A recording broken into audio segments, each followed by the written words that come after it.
Operation పశ్చిమ బెంగాల్ రాజకీయాలలో AP MP CM Ramesh పాత్ర ఏంటి?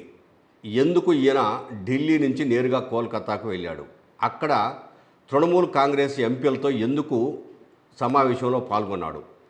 ఎవరైతే తృణమూల్ కాంగ్రెస్ను వ్యతిరేకించి 20 మంది ఎంపీలు సపరేట్గా ఒక గ్రూపు కట్టారో ఆ గ్రూపులో ఉన్నటువంటి ఎంపీలందరూ కూడాను ఎన్డీఏలో చేరడానికి సిద్ధమయ్యారు. ఈ ఎన్డీఏలో చేరడానికి సిద్ధమైన వాళ్ళలో సీఎం రమేష్ కూడా కొంతమంది తెలిసిన వాళ్ళు ఉన్నారని, సీఎం రమేష్ రాయబారం నడిపితే ఖచ్చితంగా సక్సెస్ అవుతుందని, అందులో భాగంగానే చంద్రబాబు నాయుడు సీఎం రమేష్ను నువ్వు చూసి ఎన్డీఏలోకి వాళ్ళందరినీ తీసుకురావడానికి ప్రయత్నం చేయమని చెప్పినట్లు సమాచారం.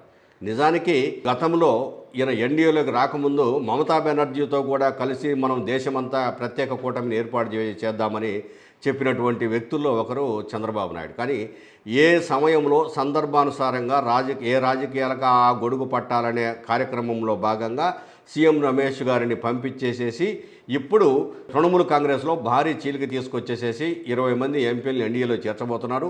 అట్లాగనే ఎమ్మెల్యేలు కూడా చాలామంది కూటమి కట్టి ఎన్డీఏలో చేరబోతున్నారు. అక్కడ సువేందు అధికారి సీఎం ఆధ్వర్యంలోనే ఢిల్లీలో ఈ అసంతృప్తి ఎంపీల అట్లని కొంతమంది ఎమ్మెల్యేల సమావేశము జరిగింది. వీళ్ళందరినీ ఎన్డీఏలోకి తీసుకొని అక్కడ తృణమూల్ కాంగ్రెస్ను లేకుండా తుదముట్టిద్దామని చెప్పేసి ఎన్డీఏ చేస్తున్న ప్లాన్లో సీఎం రమేష్ భాగస్వామి అయ్యాడు.